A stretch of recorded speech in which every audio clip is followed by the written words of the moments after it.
এখানে কত ফল নিয়ে আসা হয়েছে। আসসালামু আলাইকুম, কেমন আছেন সবাই? আশা করি যে যেখানে আছেন আল্লাহর রহমতে ভালো আছেন, সুস্থ আছেন।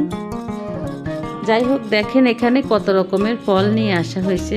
এটা লটকন ফল, এই তো কলা, দেখতে খুবই সুন্দর কালার, নষ্ট পিষ্ট না, একদম হৃষ্টপুষ্ট, দেখতে সুন্দর।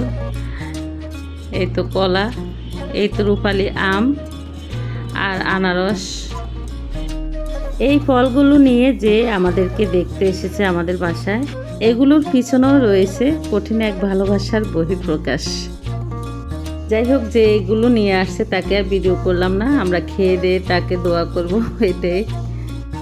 এখানে গরুর কলিজা আর মাংস ছোট ছোট করে কেটে, মাংসের যে মশলা, সব রকম মশলা, গরুর মাংস সব রকম মশলা দিয়ে প্রেসার কুকারে শীষ দিয়ে নিয়েছি কয়েকটা, মানে সিদ্ধ করে নিয়েছি আর কি। তারপর পেঁয়াজ বেরেস্তা দিয়ে বাগার দিয়ে দিলাম। এভাবে কলিজা ভুনা করলে খেতে অসম্ভব মজা লাগে। আগে তো একদম নারকেল বাটা, নারকেলের দুধ ছাড়া কলিজা ভুনা খেতে পারতাম না। তো আসলে মানুষ অভ্যাসেরই দাস, সব রকমে মানিয়ে নিতে হয়।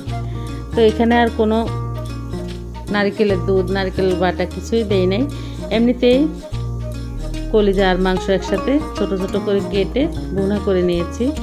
এটাও এভাবে রান্না করে খেতে দারুণ মজা হয়, কয়েকবারে রান্না করেছি এভাবে। তো রান্নার পাশাপাশি দাঁড়িয়ে না থেকে চুলার আশপাশ একটু মুছে নেই, এটা অভ্যাস। একটু মোছামুছি না করলে শরীর হাত পা পিস পিস করে, দেখতে সুন্দর লাগে না। আসলে মনকে যেভাবে বুঝিয়ে নেয়, শরীরকে যেভাবে বানিয়ে নেয়, এটাই নিয়ম সংসারের। কাজ তো কেউ মায়ের পেট থেকে শিখে আসে না, চোখের দেখায় চলতে চলতে করতে করতে অভ্যাস হয়ে যায়। এই তো দেখেন কলিজা মাংস বোনাটা দেখতে কি দারুণ হয়েছে, খেতেও অসম্ভব মজা। এরকম করে রান্না করে রুটির সাথে খেতেও যেরকম ভালো লাগে, আর গরম ভাতের সাথেও অনেক মজা হয়। তো আমি যে আমার শ্বশুর বাড়ি থেকে কাঁঠাল নিয়ে আসছিলাম, ওই কাঁঠাল, ওখানকার একটা কাঁঠাল আর কি, এত নরম, কোষগুলো দেখতে খুব বড়, খেতেও অনেক মিষ্টি কাঁঠাল, কিন্তু নরম কাঁঠাল তো আমরা কেউই খাই না, আমি তো একদমই না, খেতে পছন্দ করি না। তো কি করব, আসলে কাঁঠাল যখন ভাঙছি আমি তখন ভিডিও করি নাই, এত ব্যস্ত ছিলাম, আর অতিরিক্ত গরমে আমি হাঁসফাঁস হয়ে আছি। তো কাঁঠাল আমি খালাকে, আমার যে কাজ করে বাসায়, খালাকে বলছিলাম আর কি, খালা কাঁঠাল নেবেন না খাবেন? বলে খাবো না, নিবো না, একদম সাপ সাপ কথা আর কি। আমার কাজের খালা একদম শর্টকাট কথা বলতে পছন্দ করে, যেটা না না, যেটা হয় হয়, মানে বেশি কথা বলে না, কম কথা বলে। কাজও যেমন নিয়মের বেশি, একদমই করতে চায় না, ওনার সময় নেই, এরকম টাইপের আর কি। কিছু খেতে দিলে মন চাইলে খাবে, না হলে খাবে না, এই টাইপের মানুষ। তো আমি কাঁঠাল পুরোটাই খুলছি, বেশি কোষ হয় না, কিন্তু বড় বড় কোষ হওয়াতে আর কাঁঠাল মিষ্টি হওয়াতে আর কি বরকত হয়েছে বেশি। তো পুরো কাঁঠালটাই আমি চালনি দিয়ে চেলে নিয়েছি, ভাবলাম এই কাঁঠালটা ফেলে দিতে পরান পরে ভালো লাগে না, এমনিতে মিষ্টি আমি খেতে পারি না, কিন্তু পিঠা বানালে খেতে পারবো, এটা আমার বিশ্বাস। তো আমি বসে প্যানের নিচে বসে কাঁঠাল চেলে নিয়ে নারকেল দিয়েছি, বেশি করে নারকেল দিয়েছি, তারপর আমার স্পেশাল লাল আটার গুঁড়ি দিয়েছি, দিয়ে মজা করে এই পিঠাগুলো বানিয়েছি, এত মজা হয়েছে খেতে।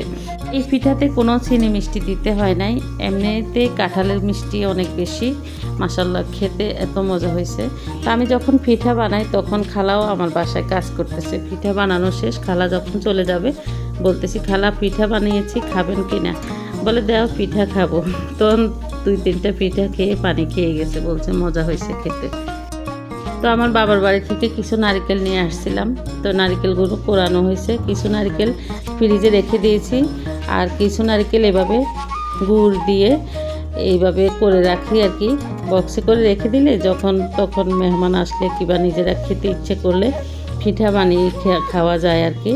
তো এইভাবে একটু সুন্দর করে পুর বানিয়ে ঠান্ডা করে বক্সে করে রেখে দিব ডিপ ফ্রিজে। তো এইভাবে করে নিয়েছি। এখানে গুড়, হালকা একটু লবণ আর মশলা দিয়েছি, 2টা এলাচি দিয়েছি। আনারস খেতে কার কার পছন্দ আমার মতো, আমি তো অনেক পছন্দ করি, আর আমার বাসার সবাই কিন্তু আনারস খেতে অনেক পছন্দ করে, আমার ছোটো ছেলে পিউ তো অনেক পছন্দ করে। তো আনারস এভাবে চাকা চাকা গোল গোল করে কেটে নিয়েছি পাতলা করে, এভাবে খেতেও অনেক মজা হয়।